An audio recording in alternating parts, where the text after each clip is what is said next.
Timo Mindisch était le comptable personnel de Zelensky et la figure centrale du gigantesque scandale de corruption en Ukraine. Et juste avant son arrestation, il avait pris la fuite à l'étranger et s'était caché au Moyen-Orient.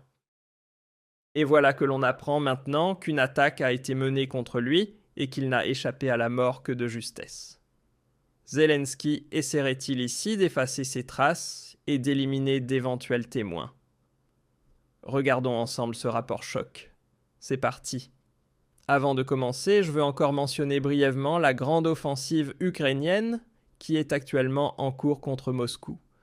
Ce soir, une vaste attaque ukrainienne, avec des drones et des missiles de croisière, vise les environs de la capitale russe Moscou. Les aéroports de la région moscovite ont été temporairement fermés. Des canaux de surveillance russes ont alerté sur de nombreux appareils non identifiés. Et en regardant cette carte, je peux reconnaître au moins d'où Timo Mindisch était le comptable personnel de Zelensky et la figure centrale du gigantesque scandale de corruption en Ukraine. Et juste avant son arrestation, il avait pris la fuite à l'étranger et s'était caché au Moyen-Orient. Et voilà que l'on apprend maintenant qu'une attaque a été menée contre lui et qu'il n'a échappé à la mort que de justesse.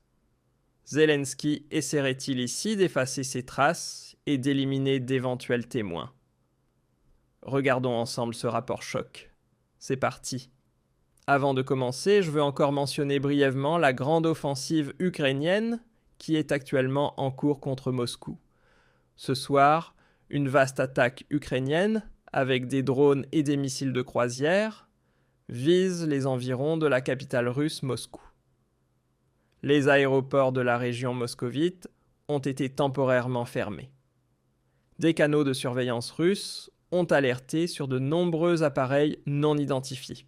Et en regardant cette carte, je peux reconnaître au moins 12 missiles de croisière et plusieurs centaines de drones. Il se peut donc très bien que nous assistions cette nuit à la plus grande offensive ukrainienne jamais menée contre la Russie.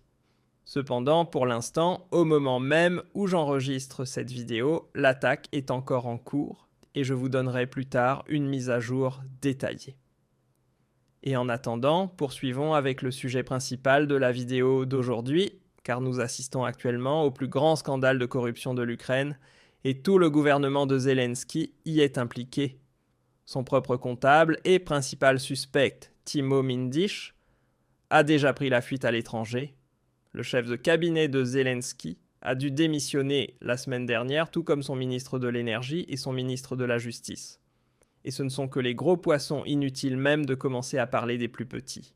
Et nous savons tous que ces gros poissons n'étaient évidemment que des pions sacrifiés, car Zelensky lui-même serait la figure centrale de ce scandale, et y serait impliqué jusqu'au cou. Et pour effacer ses propres traces, Zelensky aurait déjà évincé son propre chef de cabinet Yermak la semaine dernière avant de l'envoyer directement au front. Et si Yermak venait ensuite, par un pur hasard, à mourir dans un crash d'hélicoptère, eh bien, ce serait comme ça. Mais il y a quelques minutes à peine, un nouveau gros titre est tombé, et celui-là est vraiment explosif. Le portail d'information ukrainien Commandant a écrit ceci. Tentative d'assassinat accidentel Kolomoïski révèle des détails sur l'attaque contre Timo Mindisch en Israël. Timo Mindisch, le principal suspect dans la vaste affaire de corruption Energoatom en Ukraine, a été la cible d'une tentative d'assassinat en Israël qui aurait eu lieu dès le 28 novembre.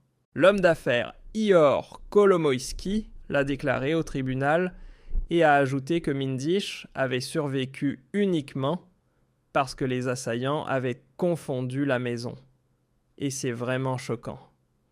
Oui, Timo Mindisch est probablement l'homme le plus recherché d'Ukraine en ce moment, car selon les autorités, il serait le principal suspect dans ce scandale de corruption de plusieurs millions.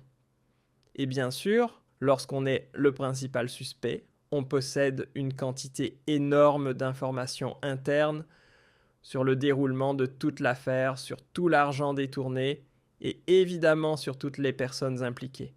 Il serait donc bien embêtant pour certains si un tel suspect été arrêté par les autorités et ensuite interrogé en profondeur par le parquet.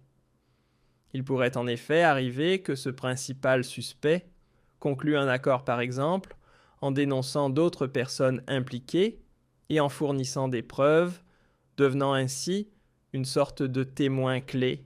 Et plus une affaire criminelle prend de l'ampleur, plus les personnes impliquées sont haut placées, par exemple des présidents, plus il devient probable que de tels suspects disparaissent soudainement de la circulation, avant d'avoir pu témoigner. Et c'est Timo Mindisch était le comptable personnel de Zelensky et la figure centrale du gigantesque scandale de corruption en Ukraine. Et juste avant son arrestation, il avait pris la fuite à l'étranger et s'était caché au Moyen-Orient. Et voilà que l'on apprend maintenant qu'une attaque a été menée contre lui et qu'il n'a échappé à la mort que de justesse. Zelensky essaierait-il ici d'effacer ses traces et d'éliminer d'éventuels témoins? Regardons ensemble ce rapport choc. C'est parti. Avant de commencer, je veux encore mentionner brièvement la grande offensive ukrainienne qui est actuellement en cours contre Moscou. Ce soir, une vaste attaque ukrainienne, avec des drones et des missiles de croisière, vise les environs de la capitale russe Moscou. Les aéroports de la région moscovite ont été temporairement fermés. Des canaux de surveillance russes ont alerté sur de nombreux appareils non identifiés. Et en regardant cette carte, je peux reconnaître au moins 12 missiles de croisière et plusieurs centaines de drones. Il se peut donc très bien que nous assistions cette nuit à la plus grande offensive ukrainienne jamais menée contre la Russie. Cependant, pour l'instant, au moment même où j'enregistre cette vidéo, l'attaque est encore en cours et je vous donnerai plus tard une mise à jour détaillée. Et en attendant, poursuivons avec le sujet principal de la vidéo d'aujourd'hui, car nous assistons actuellement au plus grand scandale de corruption de l'Ukraine et tout le gouvernement de Zelensky